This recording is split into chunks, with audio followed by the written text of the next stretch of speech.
I clutched my coffee mug so tightly, I thought it might shatter as Heath stabbed his finger at the projection screen. My quarterly numbers glowed in angry red, displayed for the entire executive leadership team to see. Look at this decline in new acquisitions, down 17%. Client retention, plummeting. Response times, abysmal. Profit margins in the Western Territory have never been lower, Heath said, his voice dripping with rehearsed disappointment. I've been tracking these metrics personally for months. 14 pairs of eyes shifted uncomfortably between Heath and me. I wanted to disappear through the floor of the glass-walled conference room. 3 years of sacrifice, missed dinners, canceled plans, early mornings and late nights, reduced to a handful of carefully selected statistics that made me look utterly incompetent. If we continue with Nyla's strategy, Heath continued, straightening his already perfect tie, we're looking at a projected $8 million in losses by year's end. I've prepared a transition plan to restructure the Western Division.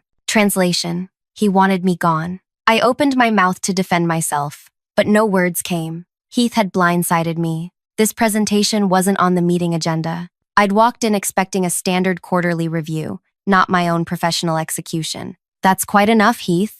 The room fell silent as Gerald rose from his chair at the head of the table. At 72, the company founder still commanded attention without raising his voice. Your analysis seems remarkably one-sided, Gerald said, his weathered hands adjusting his glasses. Nyla's approach prioritizes long-term growth over quarterly gains. We discussed this when we hired her. Heath's jaw tightened. With respect, Dad, the board expects results, not excuses. The Eastern Territory consistently outperforms the West under my leadership. Your territories were established decades ago, Gerald countered. Nyla inherited a region that had been neglected for years, which is precisely why we needed someone who could deliver immediate results, Heath snapped, dropping the professional veneer. Instead, we got this. He gestured dismissively at my presence. Gerald's eyes narrowed. I want to see complete performance metrics, not this cherry-picked nonsense. Tomorrow morning, 8 a.m., everything. Client acquisition costs, retention rates, lifetime value projections, all of it. You'll see I'm right, Heath replied with chilling confidence. And if you're not, Gerald challenged, then I'll gladly admit I was wrong. Heath smiled thinly. But we both know that's not going to happen. The meeting disbanded, executives filing out in uncomfortable silence. I remained frozen in my chair, heart pounding in my ears, until only Gerald, Heath, and I remained. Gerald placed a hand on my shoulder. Prepare your complete reports for tomorrow. Everything you've accomplished. Don't leave anything out. After he left, Heath lingered by the doorway. You should have stayed in your lane, Nyla. We could have avoided all this unpleasantness. When he finally departed, I allowed myself one shuddering breath before the tears came. If you're invested in finding out what happens next in this power struggle between father and son, and what I discover that turns everything upside down, take a quick second to like this video and subscribe. Trust me, what comes next changed not just my career, but my entire life. Let's continue. I'm Nyla Kemp, 34, 5'6" in heels, with a business degree from a state school and a pathological inability to back down from a challenge. Not the most impressive resume for someone tasked with revitalizing an entire business region, but Gerald saw something in me that others missed. 3 years ago, I was managing a small team at a regional competitor when Gerald personally recruited me. The Western Territory was hemorrhaging clients and barely breaking even. The previous regional director had been one of Heath's college friends who treated the position as a stepping stone, leaving chaos in his wake. We need someone who understands that business is about relationships, not just transactions, Gerald told me during my interview. Heath disagrees, but I'm still the CEO. I should have recognized the warning signs then. Father and son at odds, with me as the unwitting battlefield. After Heath's ambush, I spent the night in my office, digging through 3 years of reports, emails, and data. My hands trembled as I pieced together what had happened. The truth was far worse than I'd imagined. Resources promised to my region had vanished. Approved hires mysteriously rescinded. Client accounts quietly transferred to the Eastern Division once they became profitable. Someone had systematically sabotaged my efforts while creating a paper trail that made me appear responsible for the failures. By dawn, my eyes burned and my back ached, but I had assembled irrefutable evidence. I wasn't failing, I was being deliberately undermined. By Heath. I arrived at the 8 a.m. meeting to find Gerald already there, surrounded by printouts and looking like he hadn't slept either. You found it too, he said simply. I nodded, placing my own folder on the table. How long have you known? I suspected something wasn't right for months. But this, he gestured to the papers. This is beyond anything I imagined. Heath arrived precisely on time, flanked by 2 financial analysts from his team. He faltered momentarily upon seeing Gerald and me already deep in conversation, but quickly recovered his confident smile. Shall we begin? Heath said, motioning for his analysts to distribute their reports. Actually, Gerald interrupted, I've been reviewing some interesting discrepancies in our resource allocation records. Heath's smile didn't waver. What sort of discrepancies? Gerald slid a document across the table. The budget for the Western Territories' digital infrastructure upgrade. The board approved $2.6 million. Only $1.4 million was ever allocated. Budget adjustments happen all the time, Heath replied smoothly. Market conditions change. Funny thing about those adjustments, I interjected, finding my voice at last. They were all redirected to projects in the Eastern Territory, projects under your direct control. Heath's analysts exchanged nervous glances. That's a serious accusation, Heath said, his voice hardening. Gerald continued as if Heath hadn't spoken. Then there's the matter of the Reynolds account. Western Territory client for 15 years until last June, when they were mysteriously reclassified as Eastern. They opened a new headquarters in Boston, Heath explained. It made sense too. Their headquarters is still in Denver, I cut in. But their account was transferred right after they signed a 3-year renewal contract that I negotiated. A contract worth $4.2 million annually. Heath's facade began to crack. Dad, are you really going to take her word over mine? These are administrative details that show a pattern, Gerald finished. A pattern of systematically undermining the Western Division while using its failures to bolster your own position. He turned to the analysts. You're dismissed. This is now a family matter. After they left, the temperature in the room seemed to drop 10 degrees. How long? Gerald asked quietly. How long have you been sabotaging Nyla's division? Heath abandoned all pretense. Sabotage? I was saving this company from her incompetence. Her entire strategy is outdated. Relationship building? Long-term growth? While our competitors are aggressively expanding market share, she's hosting client appreciation lunches. Those outdated methods increased client retention by 68%, I said, which you'd know if you hadn't buried my actual results. Retention doesn't matter if we're not growing. Heath slammed his hand on the table. Dad, you're so blinded by your old-school mentality that you can't see what's happening in the industry. We need to evolve or die. Gerald studied his son with an expression I couldn't read. This isn't about strategy. This is about control. You wanted Nyla to fail because I hired her against your recommendation. I wanted someone qualified, Heath retorted. You wanted someone who wouldn't challenge you, Gerald corrected. Someone who would fail, proving me wrong and you right. When Nyla started succeeding despite your interference, you had to take more drastic measures. Heath turned to me, eyes blazing. You have no idea what it takes to keep this company competitive.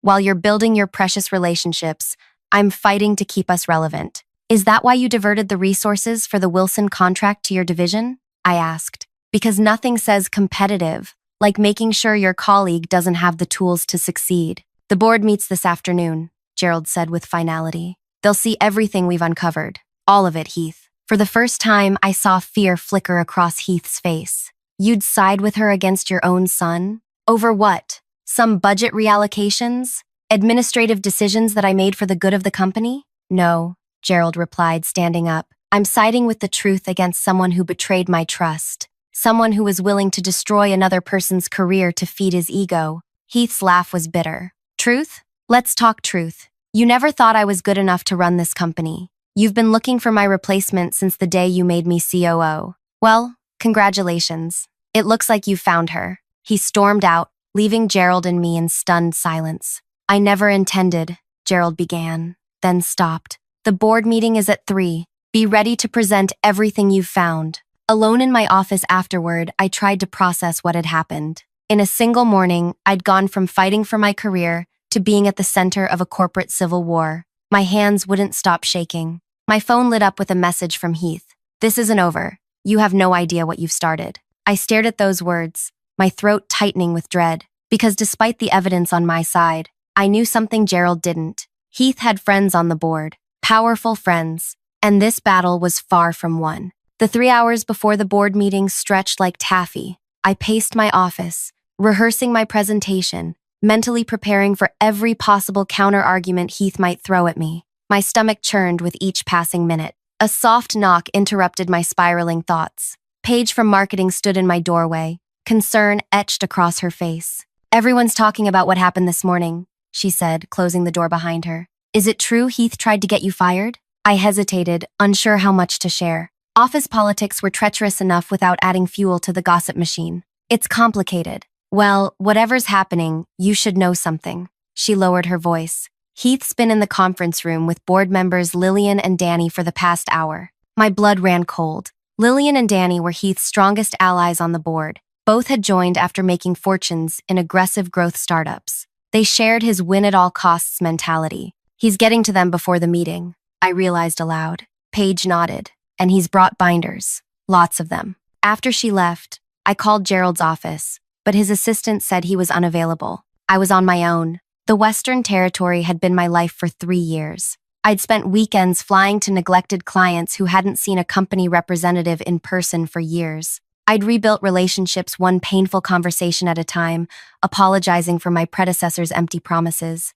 I'd hired local talent who understood their communities instead of bringing in outsiders. The region was finally gaining momentum, and now everything teetered on the edge of collapse because of one man's ego. I thought back to when I first met Heath, during my final interview. While Gerald had been warm and engaged, Heath had barely looked up from his phone. "Western Territory is a money pit," he'd said dismissively, "but Dad's convinced it just needs the right touch." The way he'd said touch made it sound like a character flaw. After I was hired, Heath maintained a professional distance, cold but correct in meetings, never openly hostile. He'd even occasionally praise certain initiatives in front of others. Meanwhile, behind the scenes, he was quietly dismantling everything I built. At 2:45, I gathered my materials and headed toward the boardroom. The hallway felt a mile long. Through the glass walls, I could see board members already taking their seats, 12 people who would decide my fate. Lillian and Danny were deep in conversation, occasionally glancing at documents in front of them. Gerald arrived just before 3, nodding briskly as he passed me. The deep lines around his eyes had deepened since morning. "Heath has been busy," I murmured. "I'm aware," Gerald replied. "Stick to the facts. The truth is on our side." But as we entered the room, the atmosphere told a different story. Several board members avoided eye contact. Heath sat with perfect posture, a picture of calm professionalism. Before him lay multiple neatly arranged binders with color-coded tabs. Board Chair Olivia called the meeting to order. "We understand there are serious allegations regarding resource allocation and performance reporting for the Western Territory. Gerald has requested this emergency session to address these concerns." Gerald started by explaining the discrepancies we'd discovered, methodically laying out the evidence of diverted resources and manipulated metrics. He was brilliant, clear, measured, authoritative. As he spoke, I watched the board members' expressions shift from skepticism to concern. Then it was my turn. I presented the true performance data for the Western Territory: client retention increases, growth in previously abandoned markets, improved satisfaction scores. The complete picture showed a division in recovery, not decline. Despite having my approved budget reduced by nearly 40% over 3 years, I concluded the Western Territory has reversed its decline and established a foundation for sustainable growth. Several board members were taking notes now, their expressions thoughtful. For a moment, I allowed myself to hope. Then Heath stood up. "I appreciate Nyla's passionate defense of her performance," he began, his voice dripping with false sincerity, "and my father's desire to protect his hire. But emotion shouldn't cloud our judgment." He distributed his binders to each board member. "What you're about to see is a comprehensive financial analysis of resource allocation across all divisions over the past 5 years. Yes, certain resources were redirected from the Western Territory, with full knowledge of our financial team." My heart sank as Heath methodically dismantled our narrative. According to his documents, every resource reallocation had been properly documented and approved through appropriate channels. He produced emails showing that I had been informed of budget adjustments, buried in lengthy monthly reports I'd received but admittedly hadn't fully digested. He presented comparative metrics, showing that even with adjusted resources, the Western Territory underperformed relative to investment. As for the improved client retention rates Nyla mentions, Heath continued, "They're measuring from an artificial low point. When you compare to industry averages rather than our previous rock bottom numbers, we're still underperforming. The room's energy had shifted. Several board members who had seemed sympathetic now looked confused or skeptical. Furthermore, Heath said, pulling out his final document, I've prepared a projection of company-wide performance if we were to implement Nyla's relationship-focused approach across all territories. The resulting graph showed a dramatic decline in growth, with projected losses beginning in year 2. This isn't personal, Heath insisted. This is about the future of this company. My father built something remarkable, but markets evolve. Strategies must adapt. The Western Territory has become a testing ground for outdated methods at the expense of our overall health. When Heath finished, silence filled the room. Gerald looked stricken, blindsided by the thoroughness of Heath's counterattack. Board member Lillian spoke first. If these numbers are accurate, we have serious concerns. Gerald, with all due respect, sentiment can't drive business decisions. These numbers are manipulated, Gerald insisted. Heath has created a paper trail to cover his actions. That's a serious accusation, Danny said. Are you suggesting your son falsified corporate documents? The conversation was spiraling. Other board members began asking pointed questions, their tone growing increasingly skeptical of our claims. I watched in horror as our case unraveled. Perhaps, Olivia interjected, we should take a short recess to review these materials independently. As the board filed out, Heath remained behind, straightening his already immaculate papers. When we were alone, his mask slipped. I warned you, he said quietly. You should have accepted your failure gracefully. You're destroying your father's company, I replied, struggling to keep my voice steady. Heath's laugh was hollow. I'm saving it from his sentimentality, and from people like you who enable it. He leaned closer. When this is over, you'll be gone, and eventually, Dad will thank me. During the 30-minute recess, I paced the hallway, mind racing. Heath's presentation had been devastatingly effective. He'd anticipated our evidence and prepared countermeasures for everything. Years of undermining me had been disguised as standard business procedures, each step documented to protect himself. Gerald emerged from his office, looking suddenly older. Heath was more thorough than I anticipated. He's lying, I insisted. Those approvals, those notifications, they're backdated or buried where no one would reasonably find them. The board deals in documentation, not intentions, Gerald replied wearily. Heath provided documentation. We provided accusations. A terrible realization dawned on me. You're giving up.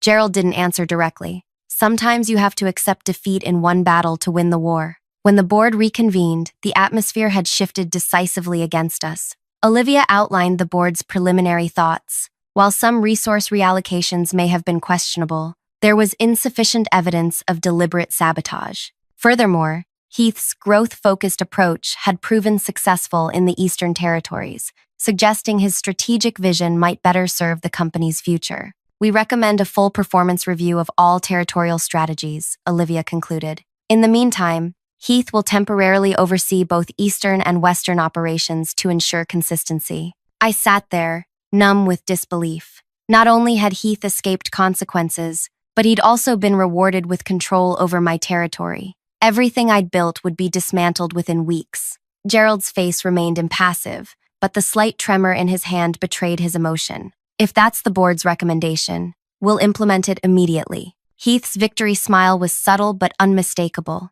As the meeting adjourned, board members filed out, several avoiding eye contact with me. Only Olivia paused, her expression unreadable. This isn't personal, Nyla, she said quietly. We have a responsibility to shareholders. I understand, I replied, though I didn't. Not really. Later that evening, I sat alone in my office, surrounded by the remnants of 3 years' work. My phone buzzed with a text from Gerald. My house, 9 p.m., come alone. Gerald's home was a modest craftsman house that belied his wealth. When I arrived, I found him in his study, a glass of bourbon in hand, looking out at the darkened garden. Heath is staying at the office late, he said without turning around. Going through your files, no doubt. Why did you give up? I asked, the question that had been burning inside me all afternoon. Gerald finally turned to face me. Because we can't win this fight with their weapons. So we just surrender? Let Heath destroy everything you've built? No. Gerald's eyes sharpened. We change the battlefield. He walked to his desk and unlocked a drawer, retrieving a small leather portfolio. Heath thinks he's won because he controls the narrative through documentation. but there are some things even he doesn't know about. Inside the portfolio was a slim flash drive and a handwritten letter. 26 years ago, I made Heath coup over my more qualified partner because he was my son. Thomas left the company, but gave me this before he went. He said someday I might need to remember what matters more than blood. Gerald handed me the flash drive. This contains original company documents,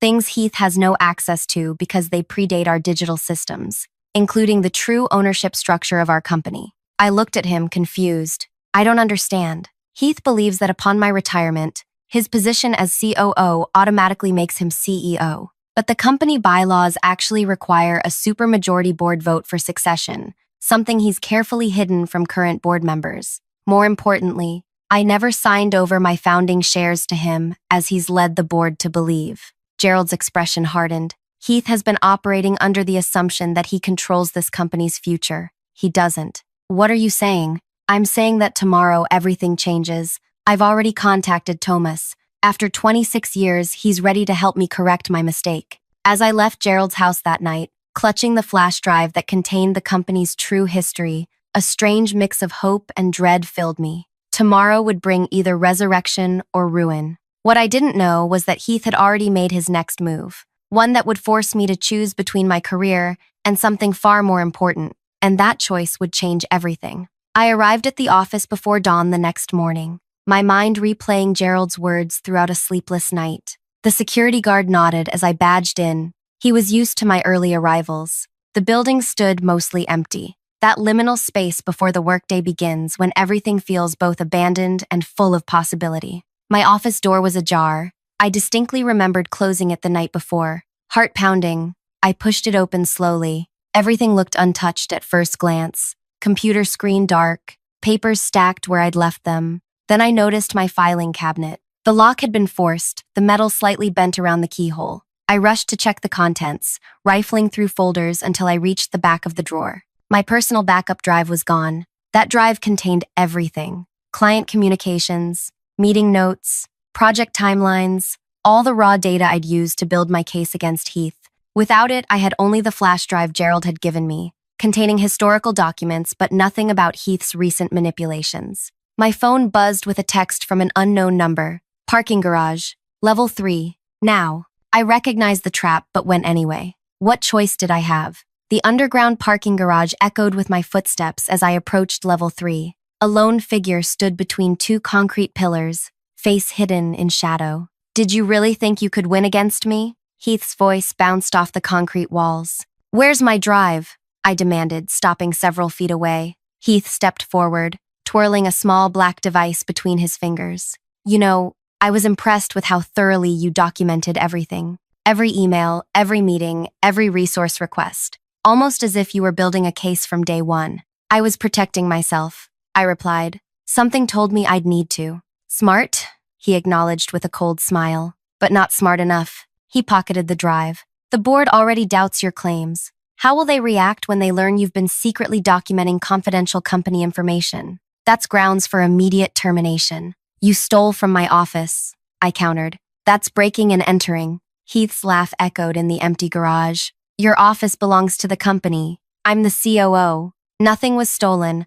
I was simply securing company property that you'd inappropriately removed from our servers. He was right. Technically, all those files belong to the company. I'd been careful to only include work-related communications on that drive, nothing personal. In trying to protect myself, I'd handed him a weapon. What do you want, Heath? Resignation letter on my desk by noon. Citing personal reasons, of course. No severance, no recommendations. His eyes glinted in the dim light. Walk away quietly, and this drive stays between us. Make any accusations, and I'll make sure the board sees you as a disgruntled employee who violated company policy. And if I refuse, then I'll destroy your career so thoroughly you won't find work managing a corner store. He checked his watch. You have 4 hours to decide. Choose wisely. After he left, I remained rooted to the spot, mind racing. If I resigned, Heath won completely. If I fought, he'd use my own documentation against me. And waiting for Gerald's plan felt increasingly like clinging to false hope.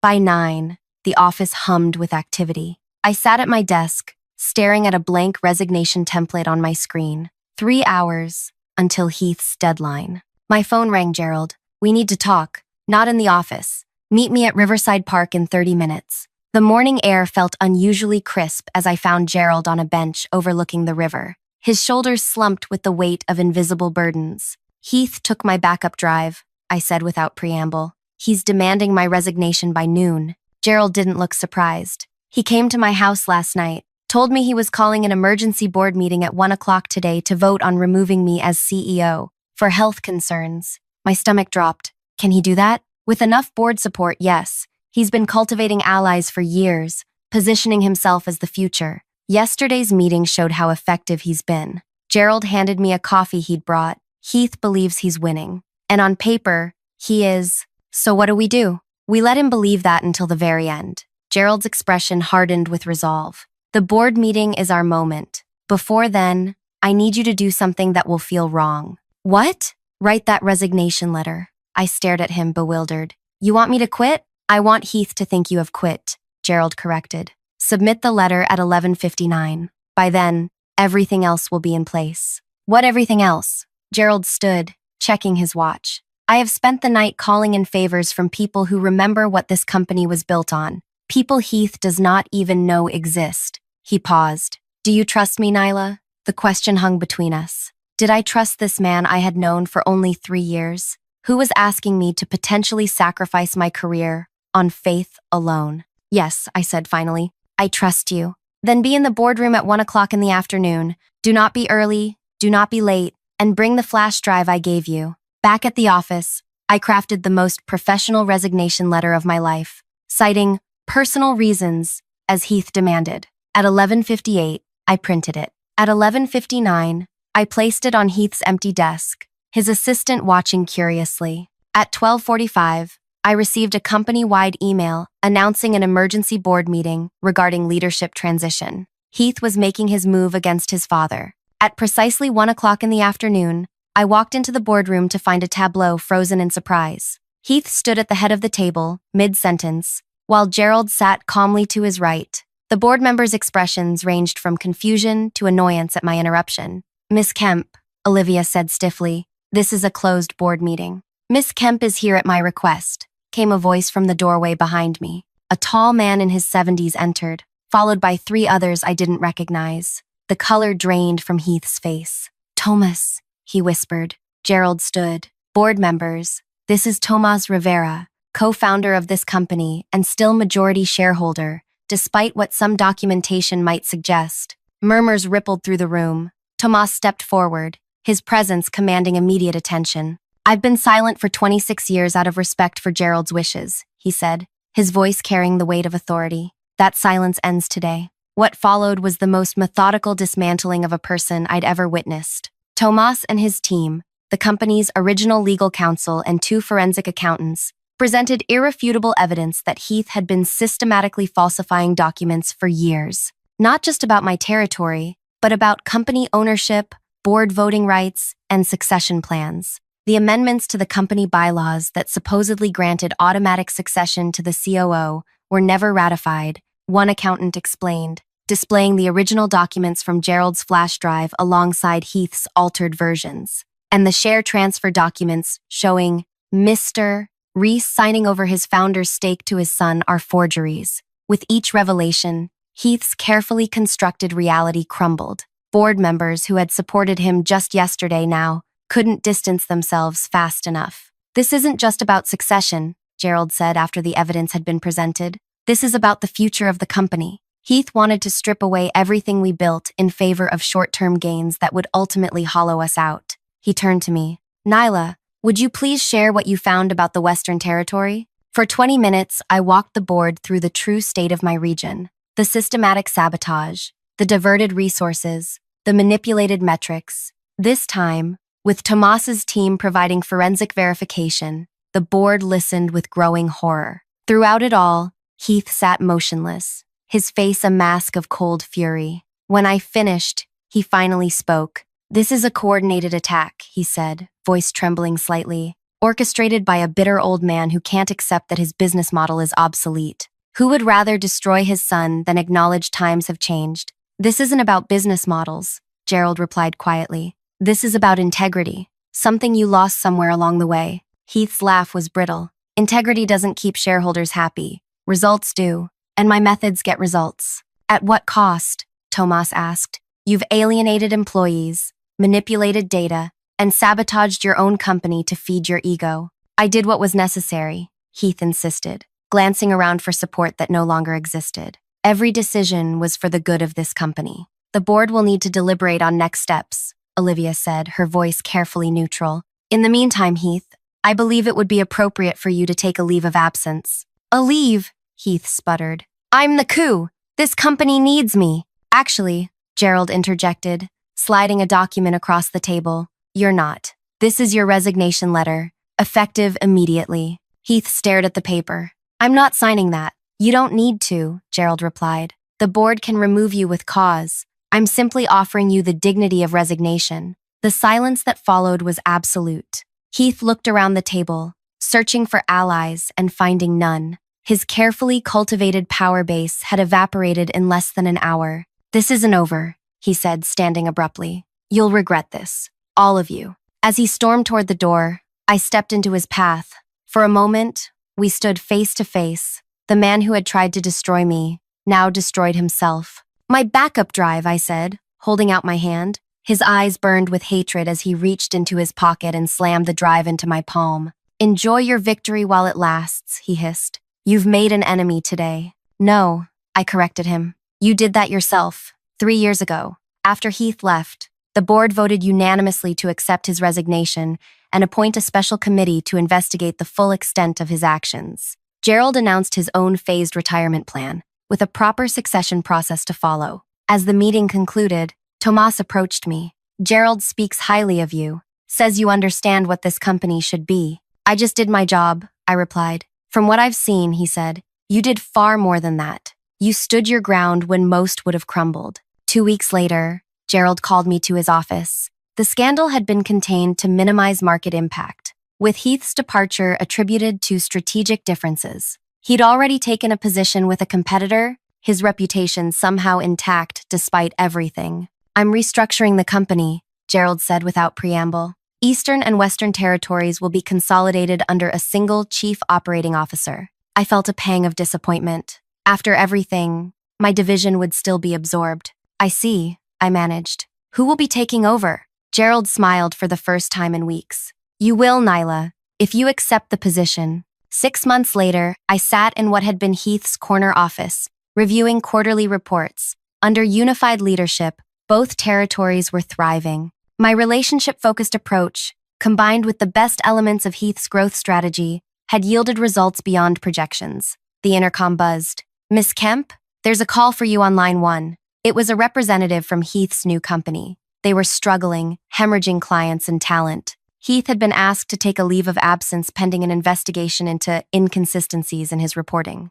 He suggested we speak with you about possible collaboration. The voice on the line explained uncomfortably. I smiled, twirling a pen between my fingers. I'm afraid my schedule is completely full for the foreseeable future. But please give Heath my regards. Sometimes revenge isn't about destroying someone. Sometimes it's simply about allowing them to destroy themselves and then thriving in the space they leave behind. If this story of workplace vindication resonated with you, I'd love to hear your thoughts in the comments. Have you ever dealt with someone who tried to undermine your work? How did you handle it? And if you enjoyed this journey of corporate intrigue and sweet justice, please like and subscribe for more stories of triumph against impossible odds. Sometimes the best revenge truly is living well, especially when you're doing it from your saboteur's former office.